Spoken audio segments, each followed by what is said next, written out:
Olá a todos, sou o professor Bruno Luiz e essa é mais uma videoaula da disciplina de ensino religioso. Videoaula esta destinada aos alunos das turmas de nono ano do Colégio Santa Rita.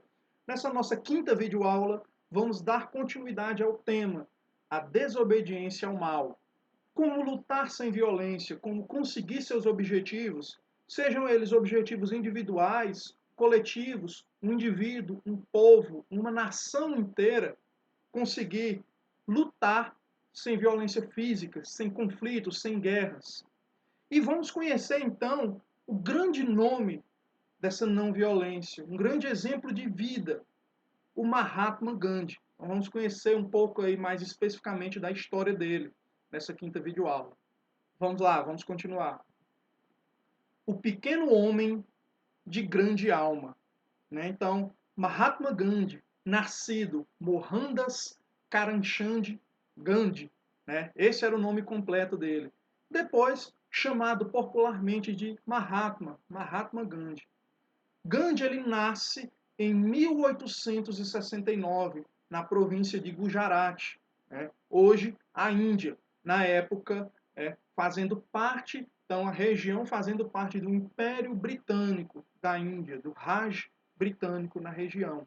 Então Gandhi nasce ali já no fim do século XIX, período ali que o mundo estava vivenciando, ao mesmo tempo, ideias de liberdade por um lado e o imperialismo do outro. Era um período de muita contradição. De um lado se discutiam ideias filosóficas, científicas, né, históricas, de liberdade, de direitos, né? E ao mesmo tempo, se tratando de política e economia, a Europa estava colonizando, dominando, explorando boa parte da África e da Ásia. Então era um período ali de muita contradição, esse período onde o Gandhi nasce, cresce e vive, né? Tímido, pequeno e muito magro. Gandhi foi criado dentro dos preceitos do hinduísmo. Então, aí só falando aí do tímido, do pequeno e do magro, daí o título, né, desse tópico, o pequeno homem. Ele era um homem pequeno, até mesmo franzino, né? Mas ele tinha uma grande alma, né? Se tornou uma das grandes personalidades da história. E aí, se tratando, ele foi criado dentro dos preceitos do hinduísmo. O hinduísmo, a religião hindu, a religião da maioria dos indianos, viu? E aí, só fazendo um adendo, né? A separação entre indiano e hindu. Indiano é o povo, é a nacionalidade, é quem nasce na Índia, no país Índia. Já hindu é quem é de religião, viu? Hindu, do hinduísmo. Certo? Então, por exemplo, um indiano pode ser muçulmano. Existem muçulmanos, é uma minoria relativamente grande, é meio contraditório, né? Mas eles são minoria na Índia, mas são milhões de muçulmanos. Por exemplo, tem indianos cristãos, né? Então, indiano é a nacionalidade, hindu é a religião. Mas o Gandhi, ele era indiano de nascimento e também hindu. Ele foi criado dentro dos preceitos da religião hindu, uma religião politeísta, né? Aos 13 anos, Gandhi casou-se, né, com a sua esposa Kasturba. Você pode se estranhar, caramba, 13 anos o Gandhi casou, lembrando, nós estamos falando ali de século XIX, e nós estamos falando também de índio, uma cultura bem diferente das chamadas culturas ocidentais aqui, né, da qual o Brasil faz parte. Então ele casa-se aos 13 anos, a vida inteira, a sua esposa seria para o Gandhi uma grande amiga e uma grande companheira de suas ideias e de suas lutas, lutas sem violência. Então a Kasturba, ela falece antes do Gandhi, né, mas a vida toda ela lutou ao lado do seu marido, sendo presa junto com ele, né, sofrendo junto com ele, às vezes sendo agredida também, né, sendo reprimida aí pelas forças, as forças de autoridade. Né? Então ela foi uma grande companheira de luta a vida toda do Mahatma Gandhi. Então nós temos aí as imagens, né, à esquerda acima, esse rapazinho era o Gandhi, né, o Gandhi ainda criança. Né? E aqui o Gandhi e sua esposa, né, ali já alguns anos após o casamento, né, o Gandhi ali de terno, mas com, eu vou chamar chapéuzinho porque eu não sei o nome, né? Mas você vê ali na roupa do Gandhi essa fusão da cultura ocidental, do terno, mas ainda da cultura indiana. e a sua esposa com as vestes tradicionais da cultura do seu país. Então vamos continuar. Em 1888, Gandhi foi para a Inglaterra estudar direito. Então Gandhi ele sai do seu país da Índia, sai da colônia e vai à metrópole, à Inglaterra, o que era muito comum durante séculos aí, né? Por exemplo, o Brasil, os filhos da classe média da elite brasileira iam para Portugal, às vezes para a França também, estudar. Então o Gandhi ele faz esse trajeto parecido, ele sai do seu país da Índia e vai estudar direito na Inglaterra, deixando então consequentemente sua família. Ele vai só, deixa esposa, deixa mãe. A mãe o fez prometer que ele se manteria fiel tanto à sua esposa, né, e também às suas tradições. Por exemplo, que ele não comeria carne durante os anos que ficassem fora, já que essa é uma das tradições até mais conhecidas, né, dentro do preceito hinduísmo, é o não consumo de carne, por exemplo, de gado, né, de boi, que a vaca é um animal venerado. Né? Então, a mãe o faz prometer se manter fiel às suas tradições. E isso ali para o Gandhi foi até um exercício, digamos ali, que ele aprendeu, então, a manter as suas ideias. Por mais que ele fosse tentado, por mais que ele fosse criticado, que ele fosse perseguido, ele iria manter o seu posicionamento. Ele tentou exercer a advocacia em sua terra natal. Então, ele vai para a Inglaterra, ele estuda, ele retorna, após formado, ele retorna à Índia. Ele tenta exercer a advocacia em sua terra natal, porém sem muito sucesso. Ele conseguiu trabalho como advogado em uma empresa indiana na África do Sul. Então ele viaja novamente, ele sai da Índia novamente e vai viver durante um tempo na África do Sul. A África do Sul, à época, também era uma colônia britânica, também fazia parte do Império Britânico. Só que aí, a África do Sul, nesse período, final do século XIX, já ali praticamente chegando na virada para o século XX, a África do Sul vivia um período de extrema segregação racial, que ficou conhecido, né, que iria ficar conhecido no mundo todo como o apartheid. Ele já era o início dessa segregação, de separar a população branca da população negra e também dos estrangeiros, principalmente indianos, que iam para trabalhar na África do Sul. Então você tinha ali grupos sociais segregados, separados. E obviamente a classe branca, né, os europeus, britânicos ou de outros povos da Europa, eles eram a classe dominante. E as demais, os africanos, os sul-africanos e os indianos, que eram, digamos ali, servos da coroa britânica, do Império Britânico. Então ele vai para a Índia trabalhar. Então a África do Sul, como já foi dito, também era uma colônia da Inglaterra. Naquele país era proibida a convivência entre as diversas nacionalidades e etnias, então havia essa política de separação, de segregação racial. Né? Então aqui temos uma imagem do Gandhi já, né, que é bem apessoado, né, como advogado, e ao lado aqui a firma que ele trabalhava, né, ele ali ao centro da imagem com ali os outros advogados, os seus auxiliares, as pessoas que trabalhavam na sua firma. Então, digamos ali que ele tinha já na África do Sul ele conseguiu um sucesso de trabalho que ele não havia conseguido no seu país natal, na Índia. Foi nessa época, onde ele viveu e trabalhou na África do Sul, que Gandhi começou a usar seus métodos de não violência, já que ele vivia dentro desse contexto na África do Sul de segregação racial. Ele não era negro, ele não era africano, mas ele era estrangeiro, ele era indiano. Ele não era um estrangeiro europeu. O estrangeiro, o europeu de fora, era valorizado. O estrangeiro da Índia, como Gandhi, ele era tão segregado, tão sem direitos quanto um africano. Então, para ele, os indianos deveriam desobedecer, não cooperar com o mal e com a injustiça, mas jamais usar de violência.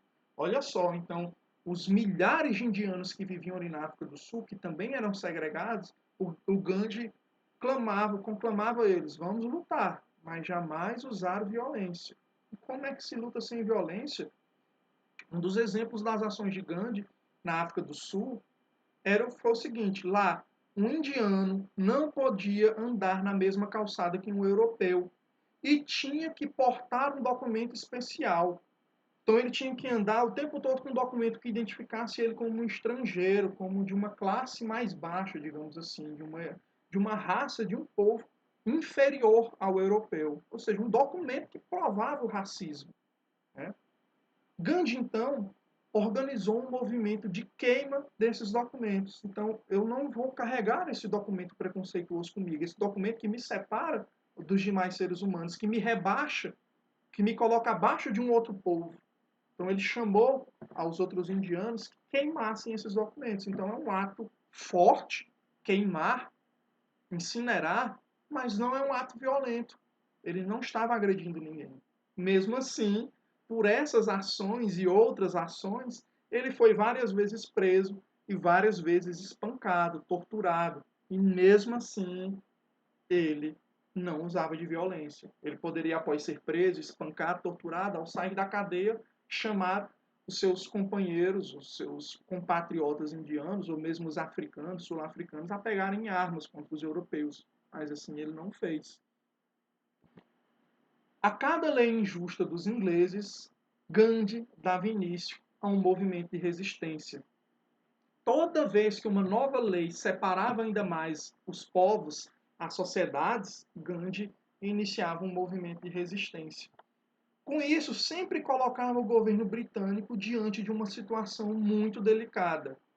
Ou prendia e matava todos, ou acabava por mudar a lei. Então, eram duas opções ali que deixavam os políticos britânicos e europeus desconfortáveis.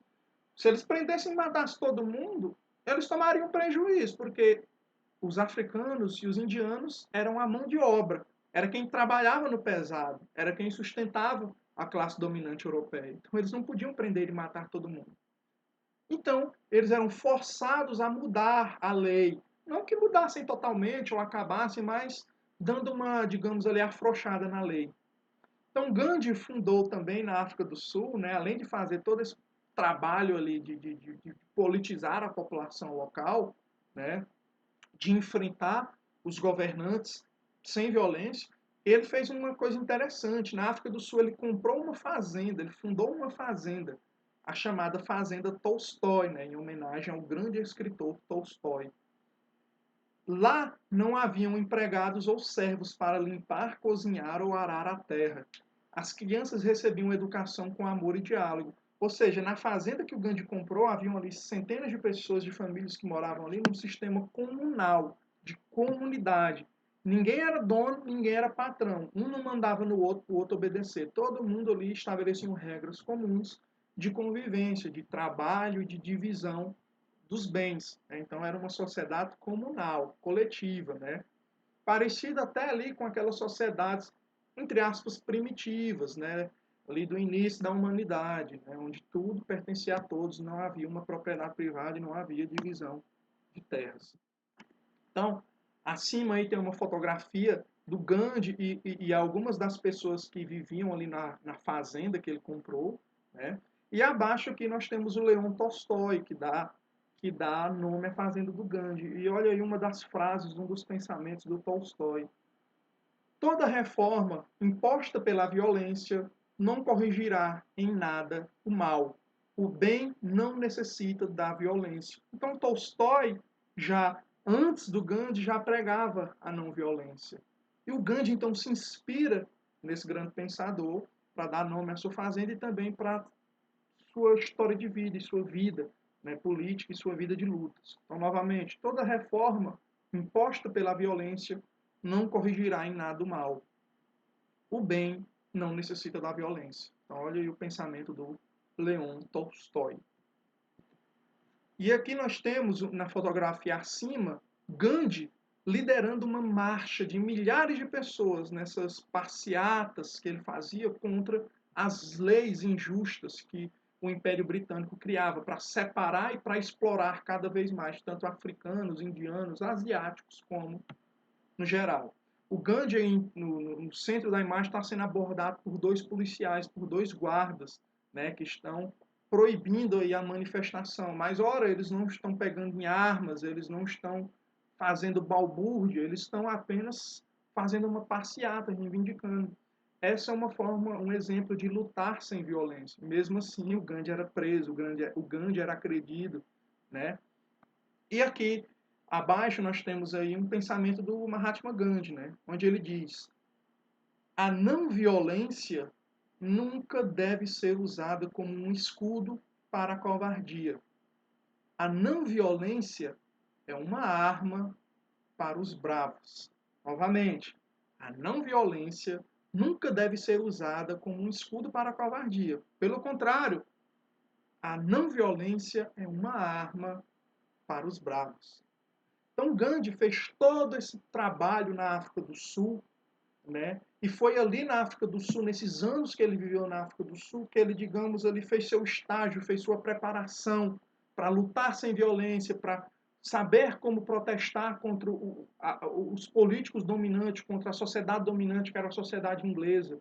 E da mesma maneira que a África do Sul era uma colônia explorada e segregada pelos ingleses, o seu país de origem, a Índia, também era. E aí, após esses anos de convivência e de luta na África do Sul, ele retorna à sua terra natal, onde ele vai iniciar o processo de luta sem violência contra a dominação inglesa. Ele vai iniciar o processo de luta pela independência da Índia.